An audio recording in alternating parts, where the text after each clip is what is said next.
عجب پاگل سی لڑکی ہے، مجھے ہر خط میں لکھتی ہے مجھے تم یاد کرتے ہو، تمہیں میں یاد آتی ہوں، میری باتیں ستاتی ہیں، میری نیندیں جگاتی ہیں، میری آنکھیں رلاتی ہیں۔ دسمبر کی سنہری دھوپ میں اب بھی ٹہلتے ہو، کسی خاموش رستے سے کوئی آواز آتی ہے، ٹھرتی سرد راتوں میں تم اب بھی چھت پہ جاتے ہو، فلک کے سب ستاروں کو میری باتیں سناتے ہو۔ کتابوں سے تمہارے عشق میں کوئی کمی آئی یا میری یاد کی شدت سے آنکھوں میں نمی آئی؟ عجب پاگل سی لڑکی ہے،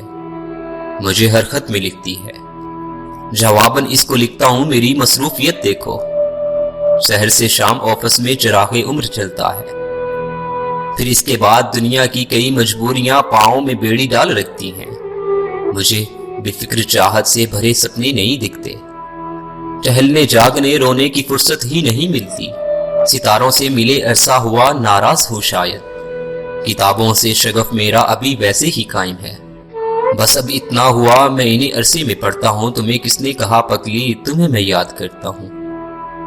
کہ میں خود کو بلانے کی مسلسل جستجو میں ہوں، تمہیں نہ یاد آنے کی مسلسل جستجو میں ہوں،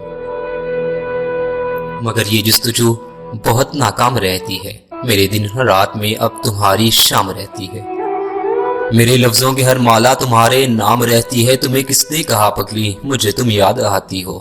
پرانی بات ہے جو لوگ اکثر گنگناتے ہیں، انہیں ہم یاد کرتے ہیں جنہیں ہم بھول جاتے ہیں، عجب پاگل سی لڑکی ہو، میری مصروفیت دیکھو، تمہیں دل سے بھلاؤں تو تمہاری یاد آئے نا، تمہیں دل سے بھلانے کی مجھے فرصت نہیں ملتی، اور اس مصروف جیون میں تمہارا خط کا ایک جملہ تمہیں میں یاد آتی ہوں، میری چاہت کی شدت میں کمی ہونے نہیں دیتا، بہت راتیں جگاتا ہے مجھے سونے نہیں دیتا، سو اگلی بار اپنے خط میں یہ جملہ نہیں لکھنا، عجب پاگل سی لڑکی ہے، مجھے پھر بھی یہ کہتی ہے مجھے تم یاد کرتے ہو، تمہیں میں یاد آتی ہوں، عجب پاگل سی لڑکی ہے، مجھے ہر خط میں لکھتی